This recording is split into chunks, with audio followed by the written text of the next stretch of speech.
Olá, continuando com o nosso processo aqui de formatação das colunas dos autores, né? Considerando que nós temos duas bases, a Scopus e a Web of Science, que têm padrões diferentes. Então, o que nós vamos fazer primeiro para padronizar esses nomes é copiar essas colunas. Por que eu quero copiar? Porque eu quero manter essa fórmula que nós fizemos aqui, ó, na aula anterior, tá bom? Então, no vídeo anterior, eu coloquei aqui um padrão, né, uma fórmula para poder puxar e eu não quero perder. Então, eu vou fazer um Ctrl C aqui e vou colar como valores, tá? E o resto que está aqui, eu não vou utilizar. Então, eu posso vir aqui, ó, e ocultar essas colunas. Então, eu vou vir em ocultar. E aí eu ganho mais espaço, né? E não confunde a cabeça quando eu for fazer a formatação. Legal.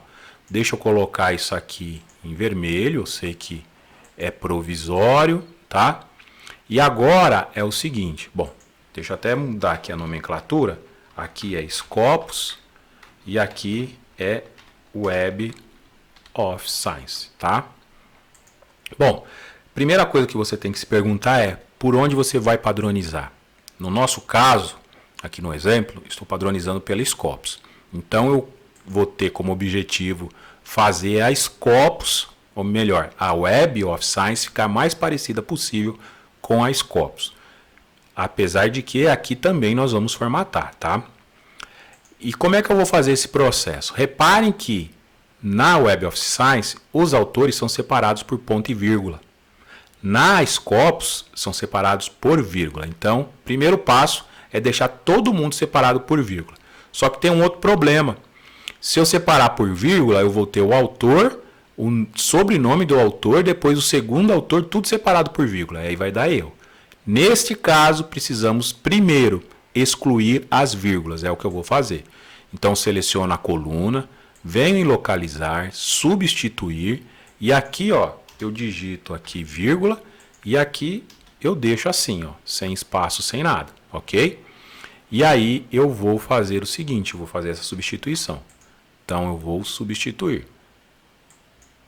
Pronto. 3.285 substituições. Para saber o quanto de substituições foram feitas, o que eu recomendo? Vir aqui em substituições, tá? E criar assim, ó, essa mesma tabelinha, ok? Que eu fiz aqui. E agora eu vou fazer esse processo só que para os autores, tá? Então aqui você pode até colocar que é para os títulos, ok? E aí criar uma mesma tabelinha dessa para os autores. Eu já tenho essa tabelinha criada aqui, ó. Vou reexibir. Ok? Tá? Isso aqui é um outro processo que eu fiz, tá? E por que eu faço esse processo? Porque depois eu vou guardando o histórico e aí depois fica mais fácil. Você pode pegar todos esses caracteres especiais e fazer esse processo novamente, tá bom? No caso em questão, eu vou apagar isso aqui e vou começar do zero todo esse processo, tá bom? Então vamos lá. Então é só deletar isso aqui, ó. Então, troquei a vírgula, ok? Por nada, 3.285 substituições e agora eu vou continuar esse processo. Bom, então, eu vou vir aqui, voltar aqui para a nossa base, ok? E agora, o que eu vou fazer? Agora sim, eu posso pegar o ponto e vírgula, certo? E trocar por vírgula. Então, repare, se eu tivesse feito esse processo antes, eu ia apagar tudo, né? E não é o nosso objetivo. Então, vou substituir tudo aqui, ó. 2132. E aí, eu vou fazer aqui. Mesma coisa.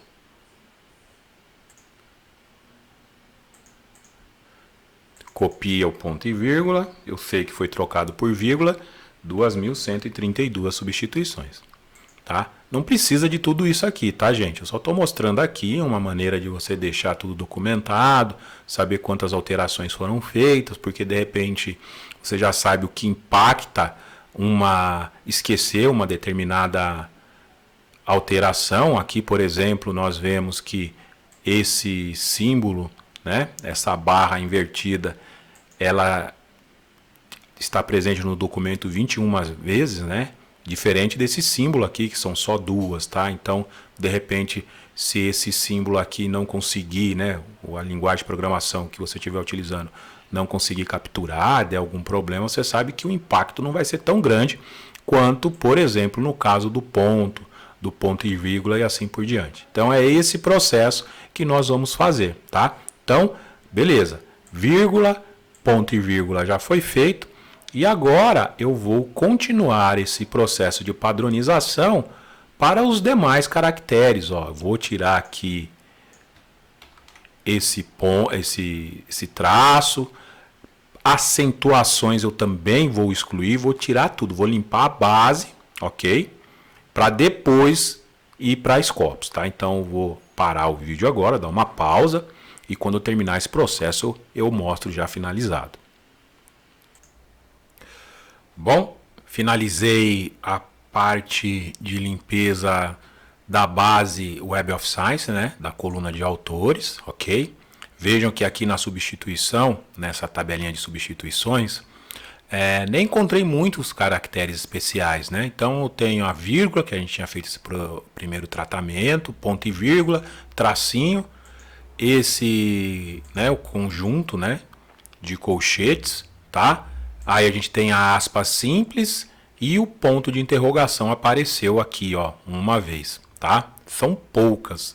Agora eu vou mostrar para vocês na Web of Science o processo, né? Eu vou parar o vídeo e vou mostrar o quanto de caracteres especiais nós temos na Web of Science. Na Web of Science não, na Scopus, tá? Para você ter uma ideia, olha só. Vou mostrar para vocês aqui, ó.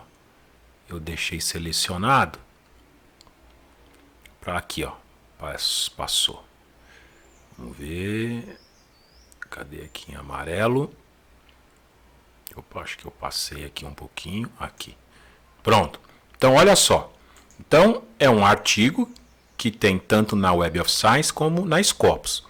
Reparem que aqui nas substituições eu não troquei caractere especial, né? Acento, esse tipo de coisa não foi substituído aqui. Mas quando nós olhamos aqui, ó, esse, por exemplo, aqui é um exemplo que não houve substituição em relação à acentuação. E olha só como ele traz aqui, a Scopus, como ela traz o nome dos autores, né? Então veja que nós temos um acento aqui, que eu não posso nem falar que é um tio, em cima do C, tá? Eu tenho aqui um acento, são dois acentos diferentes em cima do C, e isso aqui dá uma dor de cabeça na hora que você vai fazer, por exemplo, uma análise de redes, né, social network ou network apenas, entre outras análises que você possa vir a fazer, por causa desse tipo de formatação. Por isso que é importante nós padronizarmos todos esses nomes, né? Inclusive, você já começa a perceber uma diferença em relação à qualidade dos arquivos que você vai ter na Scopus e a qualidade na Web of Science. A Web of Science ela já faz todo esse tratamento, tá? E já te traz o artigo praticamente pronto. Olha só, nós tivemos aqui só 7 caracteres especiais que tivemos que trocar. Agora você vai ver a quantidade de caracteres que vão aparecer na Web of Science, tá bom? Na Scopus, desculpe. Bom, então eu vou dar mais uma pausa aqui no vídeo, fazer essa limpeza e depois eu já mostro para vocês o resultado.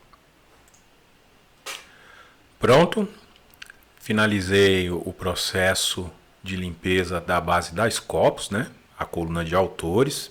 Demorei em cerca de meia hora, 40 minutos para fazer esse processo, porque eu fui linha a linha, olhando com muita calma, e mesmo assim com o risco de ter esquecido alguma coisa, mas não tem problema. Se você esquecer algo, e aí na hora que você for fazer sua análise de algum erro, você vai conseguir identificar.